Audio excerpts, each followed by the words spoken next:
It hurts our fans. It hurts our coaches. It hurts our players. Again, there's no moral victories in this thing. Got in at halftime after conceding another, stupid goal at the end of the half where we commit a foul that was unnecessary and concede a goal that you'd see at a U12 level, which hurts. But at least had a healthy discussion at halftime with the guys where I didn't speak. I let them speak. I think a lot of good things were said, and a good response from the group. So, again, it still hurts. No excuses on losing at home. We should never lose at home in this fashion. But, again, the guys fight till the end. We have to find a way to get out of this. We're the only people that are going to get us out of it, the people in that locker room, the coaches, the players. I think they recognize that. And like we've said before, it's the same group, and that's what was said at halftime, that's shown they can beat anybody, and we're the only ones that can dig us out of this now.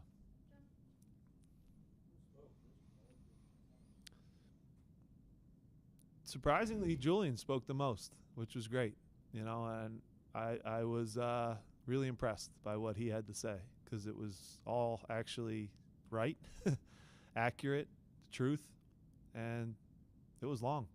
So good to see from a young striker, a kid that plays with passion, that wants to win everything, wants to win every tackle. So proud of him for speaking in the way he did, and that helps. Having said that, again, we lost, so everyone in there is still pissed.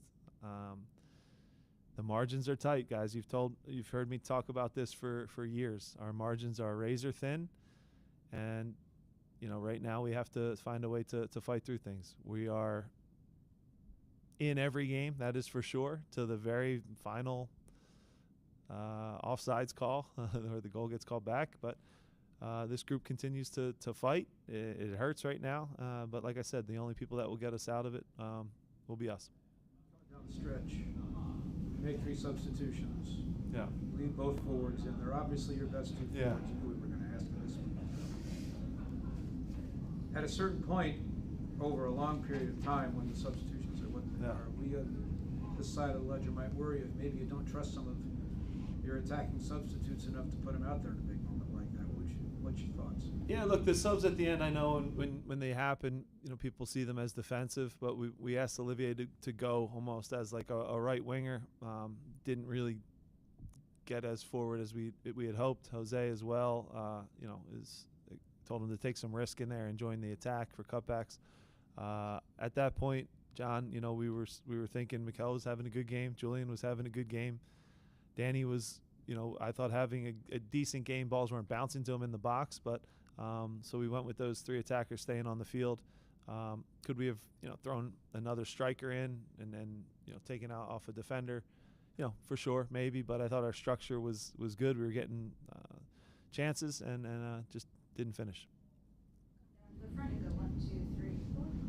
When it comes to this entire losing run, yeah, it seems like almost like something we've said in the past, where lucky, sometimes you create your own luck, stuff like that. Yeah. Like, how hard is it for you to see all the simple errors, the chances, and not being able to kind of pinpoint what exactly is going wrong and not have a fix for it?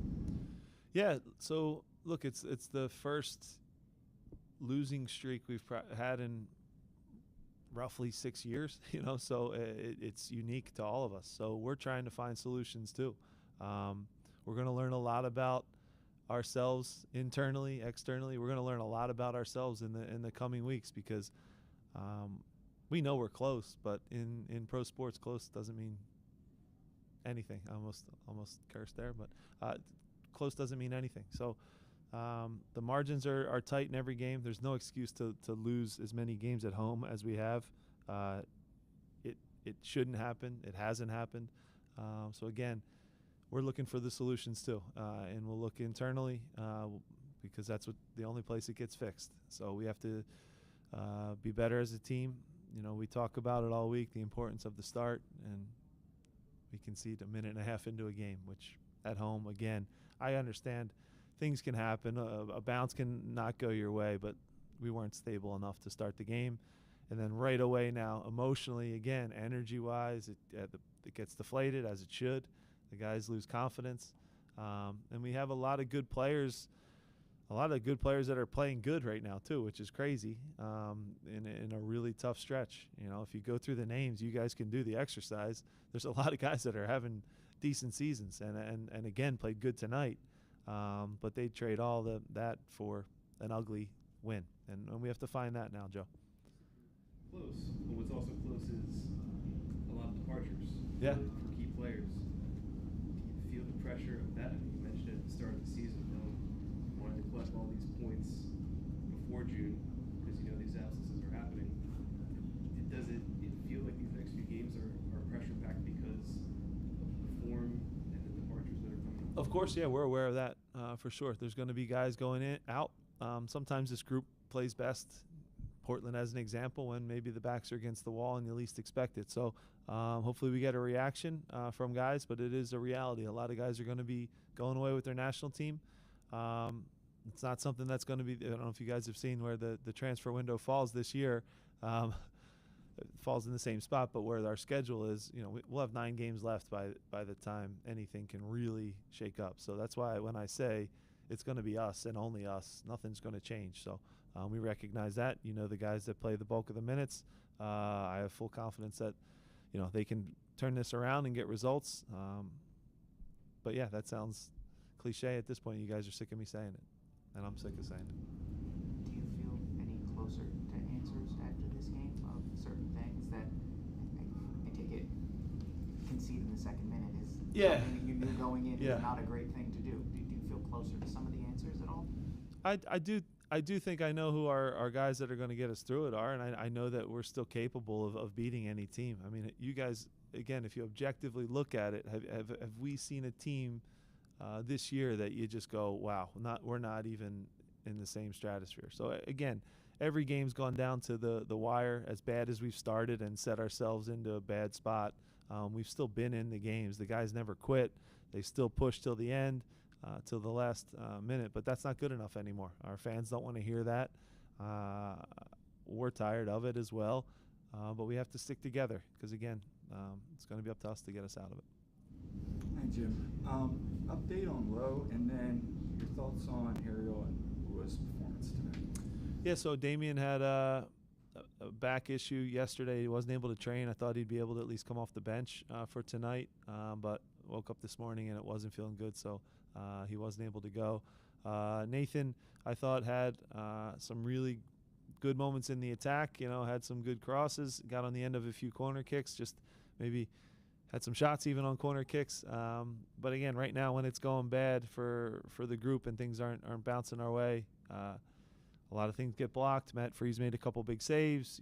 Julian had a couple good looks that he would, like back, but free headers. So we're close, but close again doesn't get you points. You've been very complimentary of Jesus Bueno in the past. He just received an extension, but we haven't really seen much of him lately. Can you speak on his fitness or what's going on, or if there's an issue there? Yeah, Jesus is doing fine. Was re-signed and did a good job last season, is working hard in training, ultimate professional. We chose Leon today just for his quickness and ball winning. I thought Leon was really good today too. So we have some good midfielders. And yeah, we'll choose week by week. He'll continue to work hard when he's called upon. I'm sure he'll do a good job. The last two with John and Joe. Gary wasn't even on the bench tonight. Admittedly hasn't been yet, but his time might be coming as David Vasquez.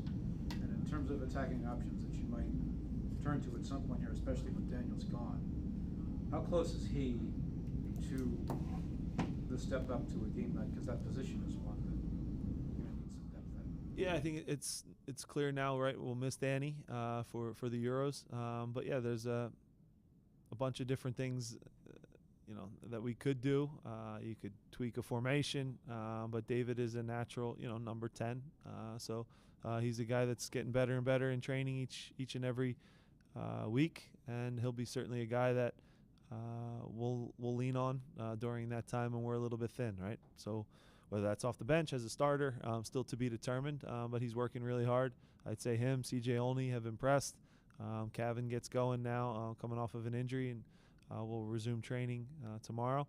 So again, it's an important young group of players that are going to be called upon during a stretch where we're missing some guys. Worth a bench spot for him before Daniel leaves, just to get him in the rhythm. Sure, yeah, and that is a fluid thing where we can kind of tweak and change each week, but certainly we'll have him on the bench sooner rather than later. Second goal, it's careless foul. Yeah. It looks like it stemmed from frustration where I think Kai thought he got hit in the face Earlier, yeah. Or something a minute before. Yeah. You have that, and you also have questionable decision making. Oliver. Yeah. Made a mistake. On judging that. Yeah. How do you kind of talk to those guys about, because it seems like that's the big silly mistake, and Yeah. they don't happen, and it's maybe 1-1. Right. At 1-0, conceding early, right? We actually played okay, I thought, in the remainder of the first half. And then, Kai was upset. You're right. He got what he thought fouled on the play before, so you could tell it was like a revenge foul. I think that was clear to see. But the rule for any defender is when someone's facing the sidelines, don't commit a foul, right? He's not going to hurt you there. I think Kai knows that. It was a hard foul. It was an unnecessary foul, and a foul that wound up in the back of the net. So that hurts. Obviously, Oliver should do better on that too. But that's when it's going bad, things tend to snowball, and we have to fight our way out of it.